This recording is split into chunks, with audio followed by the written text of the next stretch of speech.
বাংলাদেশ ও ভারতের মধ্যে বিদ্যমান দ্বিপক্ষীয় বাণিজ্যিক সম্পর্ক আরও সুদৃঢ় ও গতিশীল করা হবে বলে জানিয়েছেন বাণিজ্য মন্ত্রী খন্দকার আব্দুল মুকতাদির।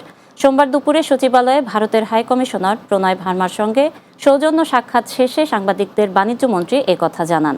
মন্ত্রী বলেন, ভারতের সাবরুমে নির্মিত নতুন ল্যান্ড পোর্ট বা বন্দর অবকাঠামো ব্যবহারের বিষয়ে ভারতের পক্ষ থেকে আগ্রহ প্রকাশ করা হয়েছে। এছাড়া বেনাপোল সহ অন্যান্য স্থলবন্দরের কার্যক্রম আরও গতিশীল করার বিষয়েও সাধারণ আলোচনা হয়েছে। প্রণয় ভার্মা বলেন, দুই দেশের মধ্যে শক্তিশালী বাণিজ্যিক সম্পর্ক রয়েছে। বাণিজ্য, অর্থনীতি ও জনমুখী সব বিষয়ে নতুন সরকারের সঙ্গে ঘনিষ্ঠভাবে কাজ করতে ভারত আগ্রহী বলে জানান তিনি। We have a very strong trade, economic and business relationship between our two countries. Bangladesh ভারতের মধ্যে শক্তিশালী বাণিজ্যিক, অর্থনৈতিক ও ব্যবসায়িক সম্পর্ক রয়েছে। ভৌগোলিক নৈকট্যকে নতুন অর্থনৈতিক সুযোগে রূপান্তর করা সম্ভব। Range of sectors between the two countries.